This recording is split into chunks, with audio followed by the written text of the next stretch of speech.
What's up? 2 videos, one day. I got the same stuff on. Like I'm recording back to back. To back. Cause I don't be having time to keep recording every day. Gotta get the money. I want to say, man. Wait, gang, y'all wanna see the waves? Nah, just leave it like that for the rest of the video. I got the worst 14 new car trends that must be stopped. Let's get to it. Trends. They come and go all the time. Think about it, right? Fidget spinners, Pokemon Go. And when I was a kid, what I was into was breakdancing. Anyway, the car world is no different. It loves a good fad. Some are good. I like a bit of bling. Some are terrible. Which is utter gash. That brings me on to the most annoying new trends on modern cars. Let's kick off with my personally most hated modern car trend, and that, of course, is fake exhausts. Them is I mean, what is the point? Either have an exhaust or don't. Okay, I could maybe forgive it on some little hatchback they're trying to make look more sporty, but on a performance car, there's no need to have fake exhausts. The worst offender, I think, is the new Audi S6. So it's a diesel engine, but they give it exhaust like it's still got a V8 petrol. In fact, those exhausts, they look a little bit like coffee cups which have been chrome plated and then just stuck on. S6. It's inexcusable. The sooner this stops, cars. the better. At least we won't have it with electric cars, I guess. Next, we come to touchscreens. Now, we're all used to touchscreens because of our phones, and they are very useful on cars. The only problem is, when certain manufacturers decide to have all the controls for the climate through the touchscreen, so you end up having to faff around trying to do things like turn down the temperature, or turn it up, or reduce the fan speed, and it's very difficult to do when you're driving, so sometimes you end up just waiting for the traffic lights to be able to do it. Why don't they just have like a normal knob? It's just dead easy. Just simple. Keep the climate control separate from the main touchscreen, please. Some cars sound a bit boring. It's just the nature of the beast. But then certain manufacturers try to hide this by playing fake exhaust noises through a car's internal speakers. Now, it does sort of work when you're driving along, and it can make a diesel engine. I'm getting tired of all these new cars, man. All this fake exhaust, all that. That's boring, man. You go back to the old car stuff. The Benz is coming out these 53s and 43s. Them weak, man. Keep the 63s, 65s. Sound like a performance petrol from the inside. BMW is a company that does that a lot. It is quite annoying because on the outside people just hear the rattle of a diesel. What is worse though is when certain manufacturers then try to hide the external rattle of a diesel. Skoda is one manufacturer that has done that with its VRS Kodiaq. Yeah, it actually has a speaker which plays a V8 petrol noise from the rear of the car. The absolute worst offender though was a tuned Ford Transit van I drove for a drag race. It was clearly a diesel. Yeah, it was supposed to sound like some kind of performance car. And it didn't. It wasn't convincing at all. Massive What they got going on with grills. these exhausts? They are all the rage nowadays, and manufacturers are trying to outdo each other by seeing how big they can make their car's grill. BMW is an obvious offender. What is weird though is that BMW has fitted a massive grill. That car right there. BMW is tripping though. I like the big grills. But the BMW, they going overboard with that one. I'm about to sell mine and get something else. Honda. Grill to its i4 electric car. An electric car doesn't need a big grill. But BMW isn't the only offender. Audi has a huge grill on its e-tron, and the grill is actually bigger than the Q5, which does need a grill because it's got an internal combustion engine. Mercedes is the same. Its EQC has a fake grill. Why? Tesla doesn't have fake grills. Though to be fair, Teslas do sort of look a little bit fish-like from the front. Maybe that's why they put the grills on the electric cars then. I don't know. But can we stop it? Figure it out, guys, come on. Some cars have really cool names. The Ford Mustang, the Rolls-Royce Phantom, and then even the Dacia Duster. Quite like that name. Other manufacturers like to keep it a bit more simple. They give their car like a number designation or a letter, and then some number to denote the size of the engine. And it all used to be pretty easy to follow. For instance, a BMW 330i would have a 3-litre petrol engine. Simple. However, today the 330i has a 2-litre turbocharged engine instead.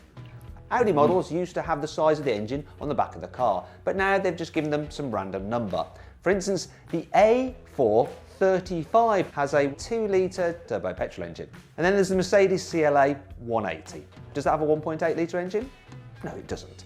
It has a 1.3 litre engine with 136 horsepower. CLA is ugly anyway, bro. I don't even know why they make them. I don't even know why people buy them. They need to go ahead and keep them at the shop and make some more regular CLSs or regular C-classes or something. Go ahead and get rid of them. It's time to end it. With 136 horsepower. If fake exhausts weren't bad enough, there is another element of fakery going on with modern cars, and it is, of course, fake vents. Now, they fit them to cars to make them look a bit more sporty or to help break up the design, but still, I don't like them. They look tacky, especially those on the Honda Civic Type R. Then there's the Audi. I ain't never know what Type R's got fake vents. How you gonna have a race car with a fake vent? I'm gonna just start buying old cars. I ain't buying no new cars. The RSQ8, and they fit them at the back, next to the biggish exhausts, which are semi-fake in themselves. A really bad offender, though, for me, is the Toyota Supra. Now, this is a sporty car, but it has quite a lot of fake vents on it, and they're clearly very fake. When I were a lad, all these cars come with spare wheel. It were right nice. But today, though, where are they all gone? Eh? That's right. While most new cars will have like a recess area in the boot for a spare wheel, you don't get one. Instead, you get some tyre sealant goo. Now, I understand why. Cause these folks be trying to scam. Give you a fixer flag, don't give you no tire. You be stranded out there, but fixer flag ain't gonna do nothing. Manufacturers don't give you a spare wheel as standard. One, they increase the cost of the car, which they'll pass on to you, the consumer. And two, it increases the car's weight. An increased weight means less fuel efficiency, which means slightly more emissions. Now, really that doesn't matter to you because the difference is tiny.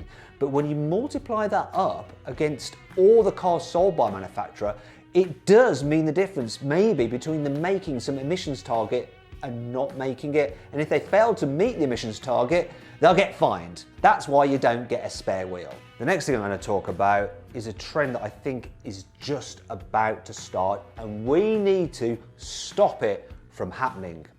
So BMW is offering an illuminated grille on its X6 because that car isn't showy enough already.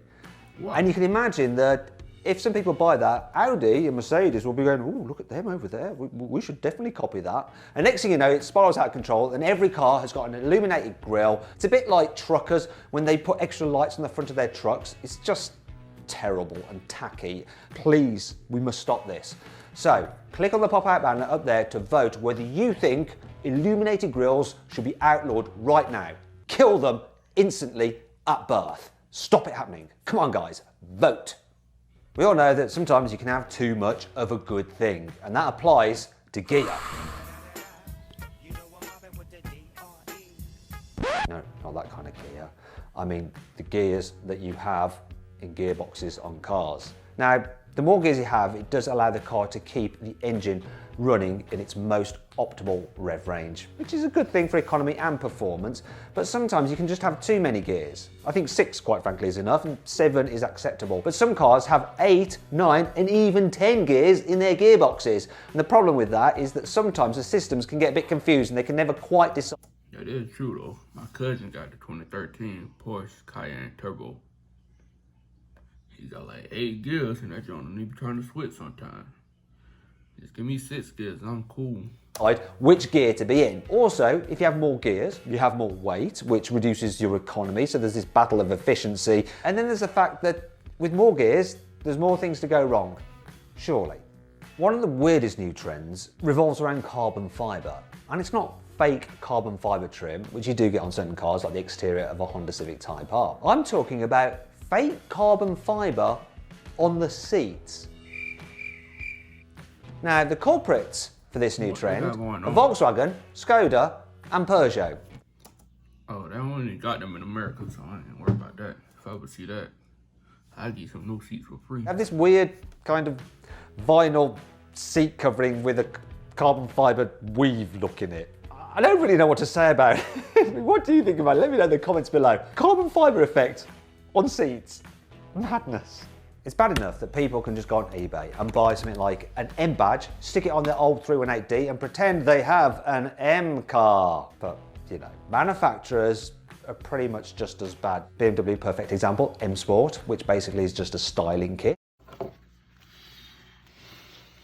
People always trying to call, oh man, I told to do where I go. And let y'all see more out there on. Put that back on. Well, it's always calling me, man. I'm too popular.